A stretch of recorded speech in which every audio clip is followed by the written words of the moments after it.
Vamos conversar um pouco sobre as estruturas que formam o sistema circulatório e a fisiologia desse sistema no nosso organismo. Bom, para que a gente possa começar a falar sobre ele, vamos primeiro falar um pouco sobre as estruturas formadoras desse sistema circulatório. É um conjunto de órgãos que é composto, na verdade, pela estrutura do tecido conjuntivo sanguíneo, o coração, que é a bomba propulsora desse sistema, e de vasos sanguíneos, como as artérias, as veias e vasos de menor calibre, que são os capilares sanguíneos, tanto venosos quanto arteriais. De uma forma geral, o sistema circulatório nos seres vivos, ele funciona como transportador do sangue e dentro desse sangue dissolvido no plasma ou ligado às células sanguíneas, vai haver o transporte de substâncias, como os gases respiratórios, os nutrientes necessários para o funcionamento orgânico, os hormônios que vão sair das suas glândulas de produção para os órgãos-alvos, como também os excretas celulares, substâncias que são produzidas a nível celular e que precisam circular para ser eliminadas do nosso corpo. Além de ser um sistema transportador, o sistema cardiovascular também apresenta células e apresenta funcionamento que vão contribuir para a defesa do nosso organismo de uma forma geral, bem como também é um sistema regulador ou termorregulador. No caso dos mamíferos, onde vai estar inclusa a espécie humana, esse sistema ele é duplo, fechado e completo. Funciona numa relação entre volume sanguíneo, que no caso da espécie humana, o volume sanguíneo normal de um adulto é em torno de 5 litros de sangue, associando esse volume a uma pressão, que seria exatamente a força que esse volume sanguíneo vai fazer sobre a parede dos vasos, mediante a contração do coração. Então, é bom lembrar que o sistema cardiovascular, ele funciona mediante a relação entre pressão sanguínea e volume sanguíneo. São duas características importantes que precisam ser consideradas para o funcionamento dessas estruturas. Uma distribuição visual para que a gente possa entender como esse sistema circulatório ele se encontra no nosso organismo. Então, aqui nós podemos visualizar a estrutura do músculo cardíaco, que vamos falar sobre ele mais à frente, e ramificações dos vasos sanguíneos que vão, na verdade, chegar a todas as partes do nosso corpo para que esse sistema ele possa realizar as funções que são inerentes ao mesmo. Bom, falando um pouquinho sobre cada uma das estruturas, vamos começar pelas veias. Veias, para a fisiologia cardiovascular, são os vasos que vão levar o sangue em direção corpo-coração. Então, quando o sangue ele está circulando, tanto na circulação sistêmica como na circulação pulmonar, esse sangue ele vai chegar no coração a partir das veias. Então, são estruturas que vão ter contato direto com as cavidades superiores do coração, que são os átrios. As veias, elas têm uma proporção de ser duplas em relação às artérias. Então, para cada artéria que existe no nosso corpo, vai existir duas veias realizando o percurso contrário. Então, se a gente lembrar, por exemplo, da nossa artéria femoral, para cada artéria femoral existirão duas veias femorais. Essas veias, elas são constituídas de paredes mais delgadas, menos espessas do que as artérias, que vão apresentar musculatura lisa, que é uma musculatura involuntária que vai permitir a contração das paredes dos vasos, dobras membranosas, e vai também existir nas suas paredes a presença da proteína colágeno, que vai garantir a resistência. Nas veias, a gente vai ter a presença de válvulas unidirecionais, que vão garantir o retorno do sangue das regiões periféricas do corpo em direção ao coração. Podemos visualizar aqui o aspecto geral das veias, mostrando exatamente o funcionamento das válvulas. Cada vez que essa veia contrai, o sangue é empurrado em direção ao coração e as válvulas se fecham, evitando o retorno do sangue. Essa seria a característica de funcionamento normal das veias como vaso de retorno. É bom lembrar que no caso das veias a circulação é um pouco mais lenta do que nas artérias. Elas vão, na verdade, trabalhar contra a pressão e nesse caso é importante saber que por esse motivo vai existir aquela proporção. Para cada uma artéria, 2 veias em cada região do nosso corpo. Em situação normal, quando a circulação acontece nas veias, a cada vez que o sangue é tensionado a subir, essas válvulas unidirecionais elas se fecham.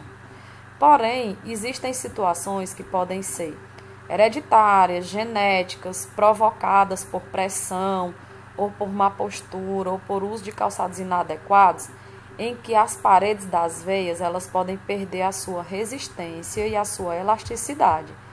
Essa alteração é denominada varizes.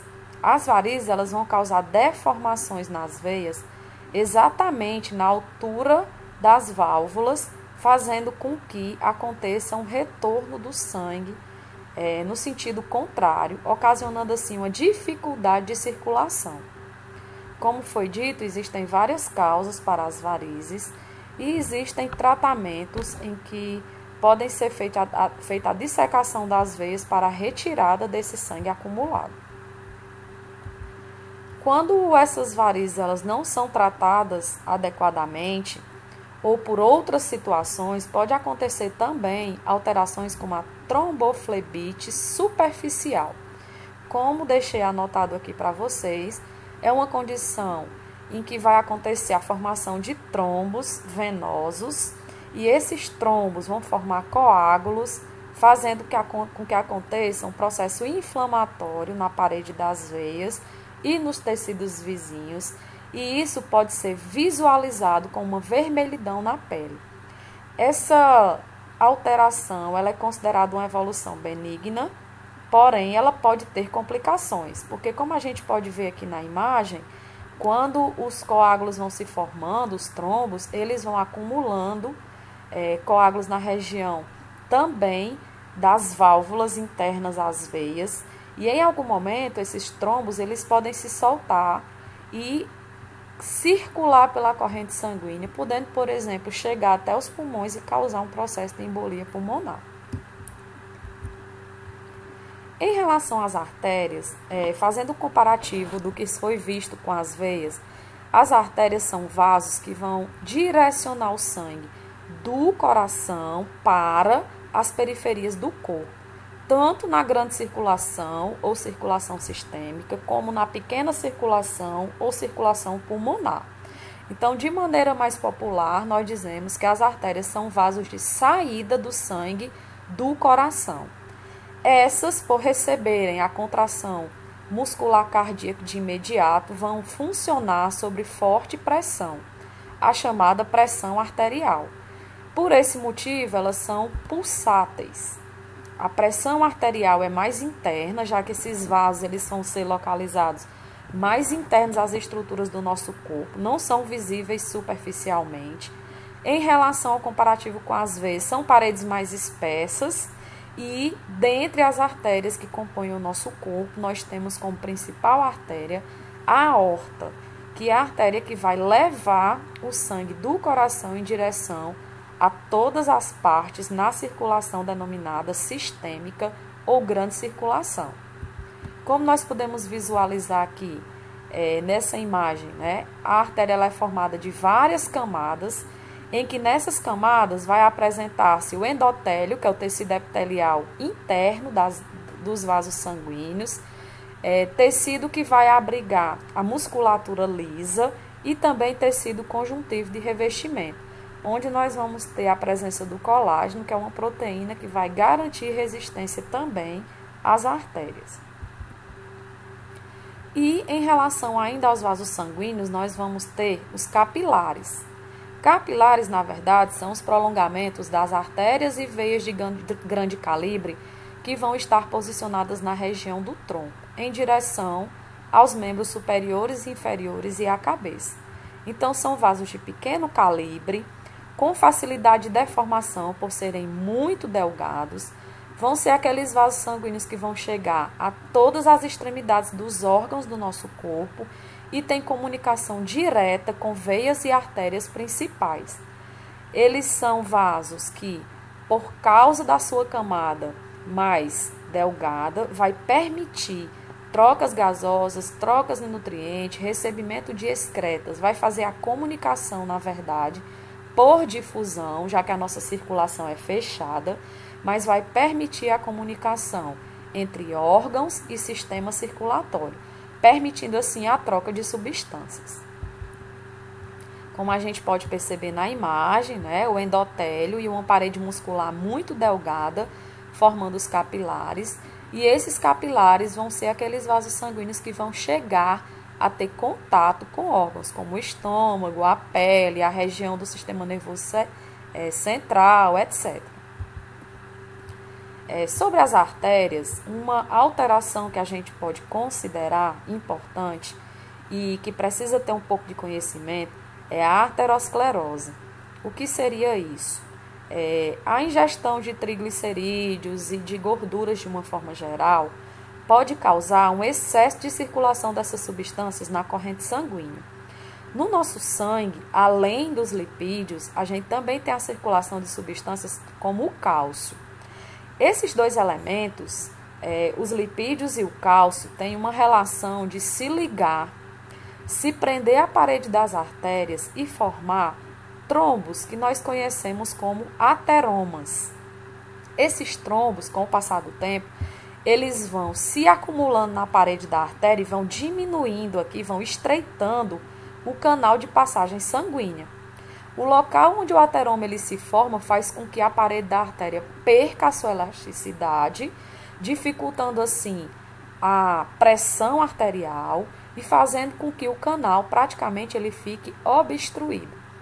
Dependendo do local onde esse ateroma está se formando, pode causar embolia pulmonar, trombose nas regiões dos membros e também infarto do miocárdio, ou infarto, como pode ser chamado, que seria o quê? A pouca vascularização do músculo cardíaco, a isquemia, causando assim a morte dessa musculatura. O tratamento ele pode ser feito com a aplicação de um stent. A partir de um catéter, vai ser levado uma rede de metal que vai ser acionada a partir de um balão que vai ser inflado pelo catéter. Essa rede ela vai permanecer segurando esse ateroma, fazendo com que o fluxo sanguíneo volte a acontecer normalmente. Bom, conhecido as características dos vasos sanguíneos, vamos falar um pouco agora sobre o músculo cardíaco ou o coração.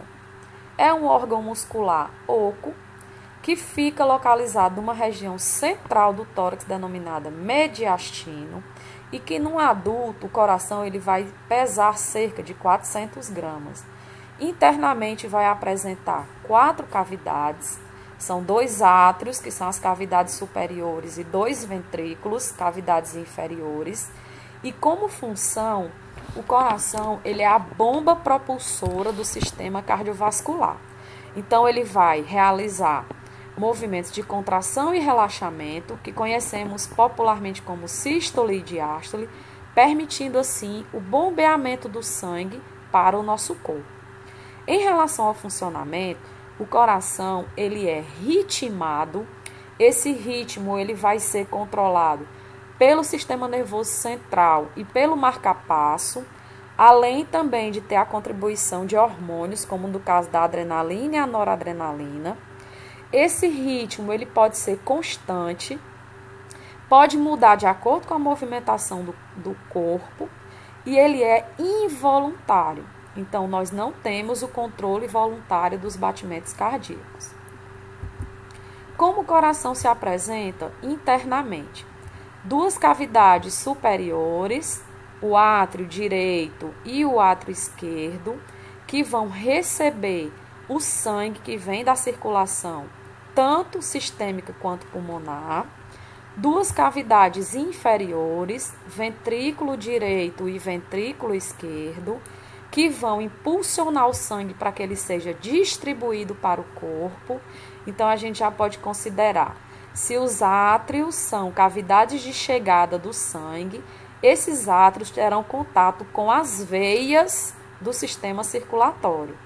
Se os ventrículos eles são cavidades de saída do sangue do coração, eles vão ter contato com as artérias. Entre átrio e ventrículo existem válvulas, que na verdade são válvulas tendinosas, tecido bastante resistente, que vão controlar a passagem do sangue do átrio para o ventrículo. Do lado direito, nós temos uma válvula chamada de tricúspide. Do lado esquerdo, uma válvula denominada mitral. É bom saber que do lado direito do coração só vai circular sangue rico em gás carbônico. Do lado esquerdo só vai circular sangue rico em oxigênio. E que entre essas cavidades existe um septo denominado septo cardíaco. É um tecido chamado de septo interventricular, que tem uma musculatura bastante resistente, que vai impedir o contato do sangue venoso com o sangue arterial. Por isso, nós dissemos anteriormente que a circulação dos mamíferos é dupla. Nós temos a circulação do sangue venoso, circulação do sangue arterial. A gente também precisa considerar que entre ventrículos e artérias existem válvulas de controle de passagem de sangue, que são as válvulas chamadas de semilunares.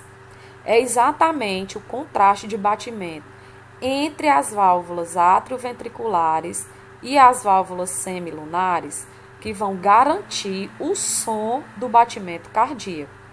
Quando as válvulas internas entre as cavidades estiver aberta, as válvulas semilunares estarão fechadas e vice-versa.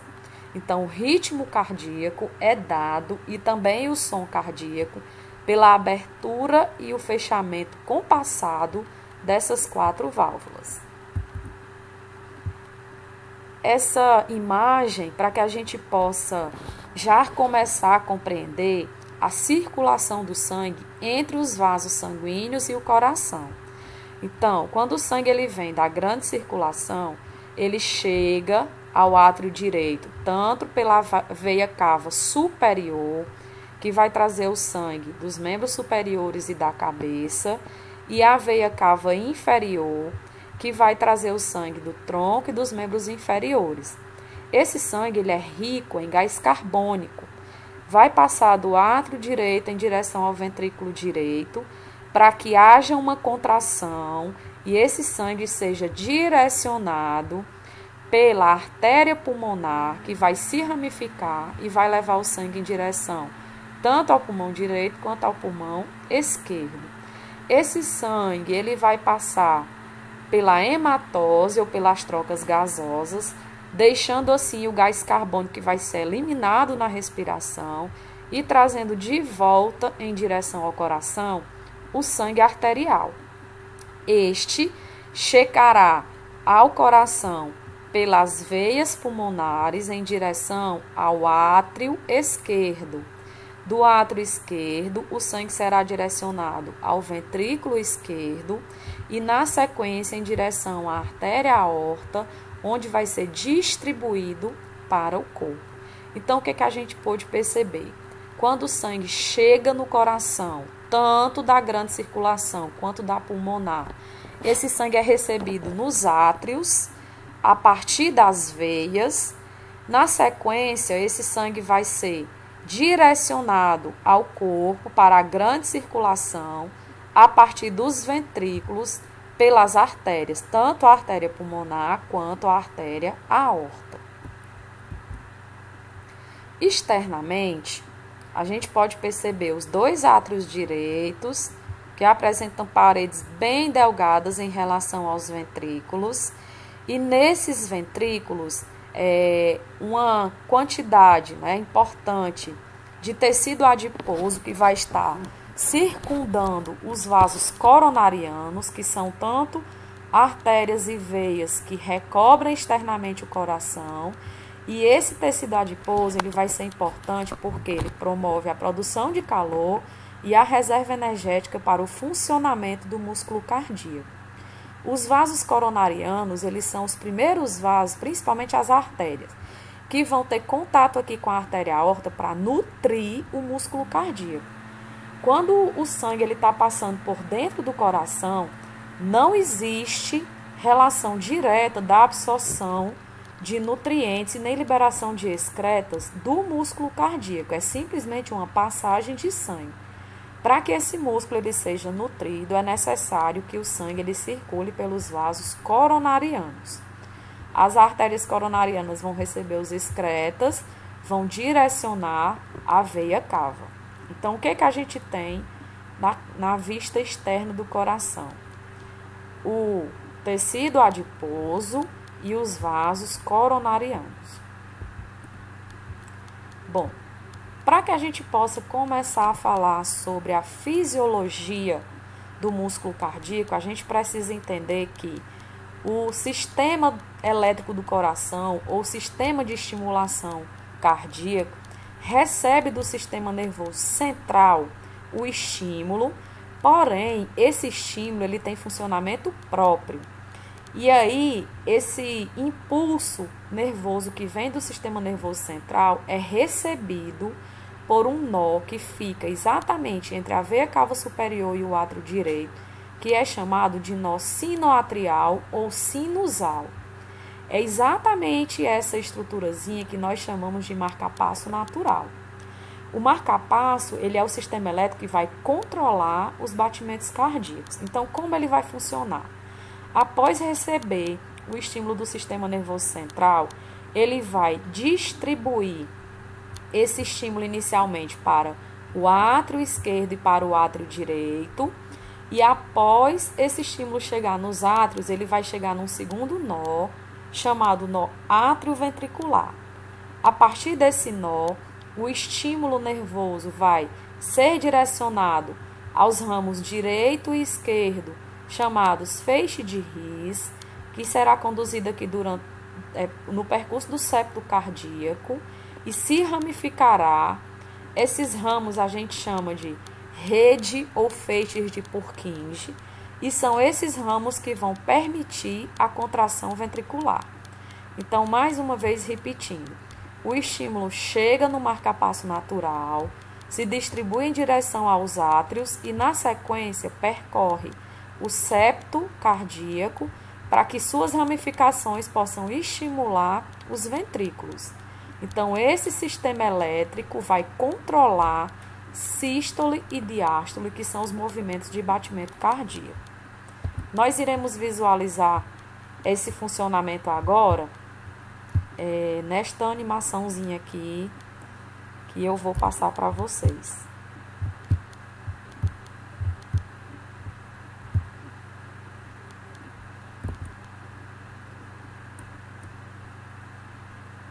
O sistema de condução do coração é composto pelos seguintes componentes: nódulo sinoatrial, ou nódulo SA, localizado no átrio direito, perto da entrada da veia cava superior. Este é um marcapasso fisiológico do coração. Este é responsável por todo o batimento cardíaco e determina a frequência cardíaca. Os impulsos elétricos do nódulo SA propagam-se por ambos os átrios e estimulam a sua contração. O nódulo atrioventricular ou nódulo AV, localizado no outro lado do átrio direito, perto da válvula atrioventricular. O nódulo AV serve como um portal elétrico para os ventrículos. Este atrasa a passagem de impulsos elétricos para os ventrículos. Este atraso assegura que os átrios já expulsaram todo o sangue para os ventrículos antes de estes contraírem. O nódulo AV recebe sinais do nódulo SA e envia-os para o feixe atrioventricular, ou feixe de His.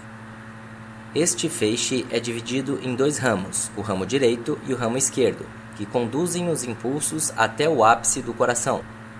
Os sinais são então enviados para as fibras de Purkinje, virando para cima e propagando-se pelo miocárdio ventricular. A atividade elétrica do coração pode ser registrada sob a forma de eletrocardiograma, ECG ou EKG. O ECG é um registro composto de todos os potenciais de ação produzidos pelos nódulos e células do miocárdio. Cada onda ou segmento do ECG corresponde a um certo evento do ciclo elétrico cardíaco. Quando os átrios estão cheios de sangue, o nódulo SA dispara. Sinais elétricos propagam-se através dos átrios e levam-nos a despolarizarem. Isto é representado pela onda P no ECG. A contração atrial, ou sístole atrial, começa a cerca de 100 milissegundos depois do início da onda P. O segmento PQ representa o tempo de condução do impulso elétrico desde o nódulo SA até o nódulo AV. O complexo QRS marca o disparo do nódulo AV e representa a despolarização ventricular. A onda Q corresponde à despolarização do septo interventricular. A onda R é produzida pela despolarização da massa principal dos ventrículos. A onda S representa a última fase da despolarização ventricular, na base do coração. A repolarização atrial também ocorre durante este tempo, mas o sinal é ofuscado pelo grande complexo QRS. O segmento ST reflete o platô do potencial de ação do miocárdio. Isto acontece quando os ventrículos contraem e bombeiam sangue. A onda T representa a repolarização dos ventrículos imediatamente antes do relaxamento ventricular ou diástole ventricular. O ciclo repete-se a cada batimento cardíaco. Bom, então como a gente pôde perceber, o coração, para que ele possa funcionar, ele realiza dois movimentos. A sístole, que é o movimento de contração, que é quando o sangue está saindo do coração sob pressão do batimento cardíaco, e a diástole, que seria o relaxamento do coração, para que o sangue ele possa adentrar nas suas cavidades. A cada sístole, há um aumento da pressão sanguínea dentro das paredes arteriais. A gente vai ver uma tabela daqui a pouco que mostra quais são os valores de pressão normal, limítrofe e aumentada. Porém, de uma forma geral, num adulto, a pressão normal seria 120 por 80 milímetros de mercúrio, onde 120 significa a pressão da sístole e 80 da diástole.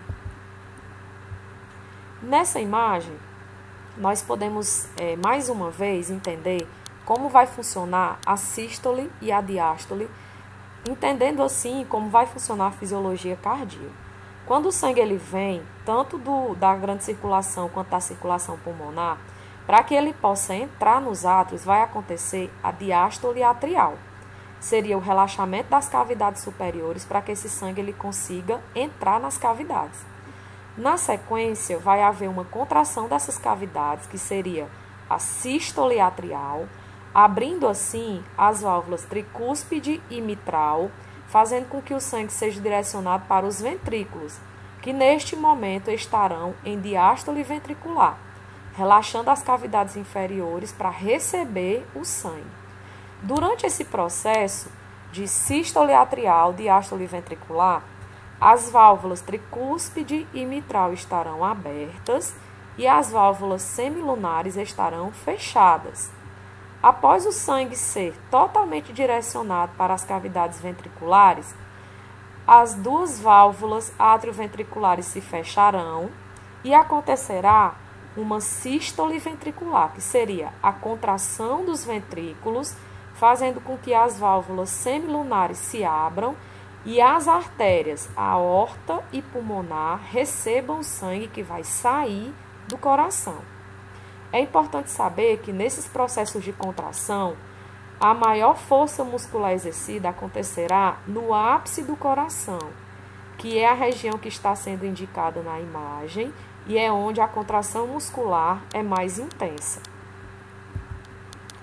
Considerando o movimento da pressão arterial durante a sístole auricular ou atrial, é quando a gente vai encontrar o primeiro ruído da pressão arterial, dos batimentos cardíacos, que é exatamente quando as válvulas atrioventriculares estarão se abrindo. Quando esse sangue ele passa do átrio em direção ao ventrículo, vai acontecer uma queda do ruído e, na sequência, uma sístole ventricular, onde as válvulas semilunares elas se abrirão. Será aí que nós vamos ouvir o segundo ruído. Então, o que é o som do batimento cardíaco?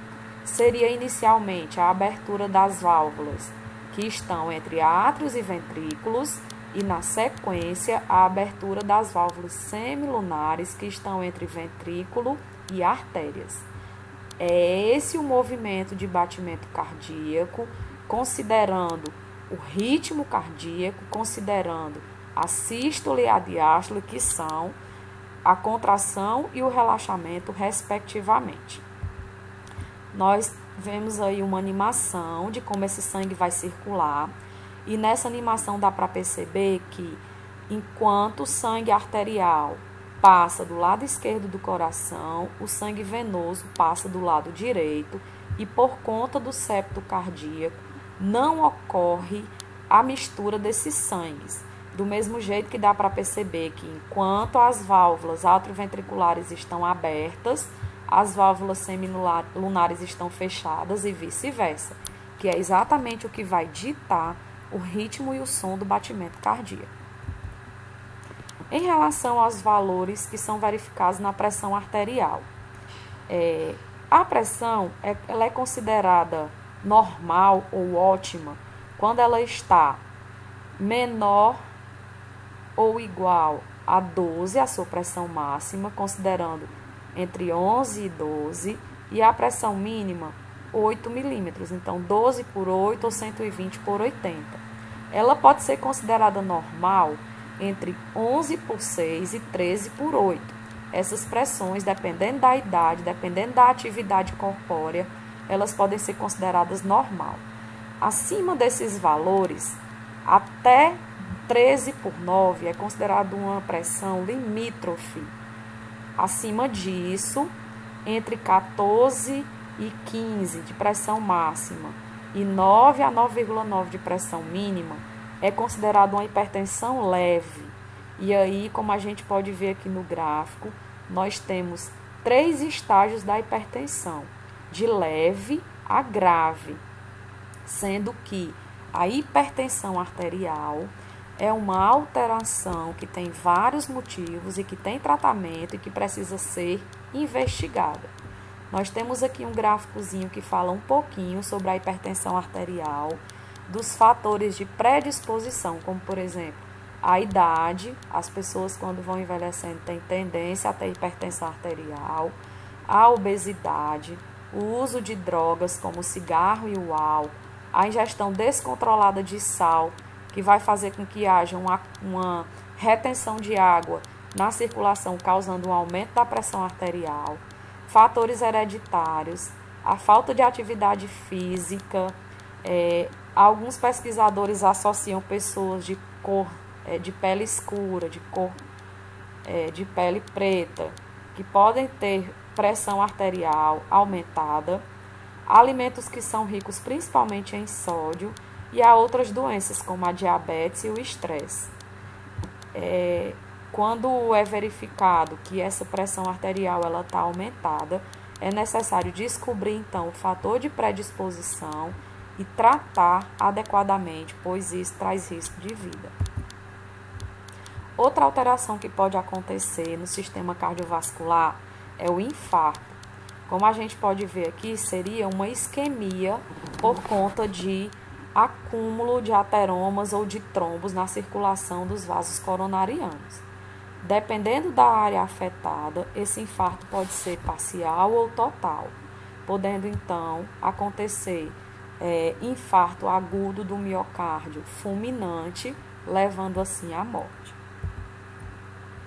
Uma outra alteração importante que é comum em crianças que nascem, por exemplo, com síndrome de Down, ou crianças que podem ter a influência de fatores teratogênicos durante a gestação, que é a má formação do septo cardíaco. Quando esse septo, que é a região central que separa o lado direito do lado esquerdo do coração, não se forma completamente, ele apresenta aberturas. Isso vai causar uma queda de saturação na circulação sanguínea. Em algumas crianças, esse septo mal formado ele pode se fechar naturalmente, em outras, isso é caso cirúrgico. E, por fim, falar rapidinho sobre o que seria a circulação pulmonar e a circulação sistêmica. Popularmente, a circulação pulmonar é conhecida como pequena circulação. Ela acontece somente a nível torácico e seria exatamente a circulação que vai acontecer entre o coração e os pulmões. A finalidade dessa circulação seria realizar a hematose ou troca gasosa. Ela começa no ventrículo direito, quando o sangue sai do coração para passar pelo processo de troca gasosa, volta em direção ao ventrículo esquerdo para que o sangue oxigenado seja distribuído para o corpo. E a circulação sistêmica, ou também chamada de grande circulação, é aquela que vai acontecer entre o coração e todas as regiões periféricas do corpo. Ela começa a partir do momento em que o sangue sai pela artéria aorta e é distribuída para que o oxigênio seja entregue a todas as células do nosso corpo para que haja a respiração celular. E ela se encerra quando o sangue venoso chega até o átrio direito, tanto pela veia cava superior quanto pela veia cava inferior, trazendo o gás carbônico que é proveniente da respiração celular, que acontece a nível orgânico. Então, a circulação sistêmica leva o oxigênio em direção às células e traz o gás carbônico para que ele participe da circulação pulmonar. Bom, pessoal, eu espero que tenha sido proveitosa essa aula de hoje e que vocês possam assimilar bem esse conteúdo. Um abraço e até a próxima.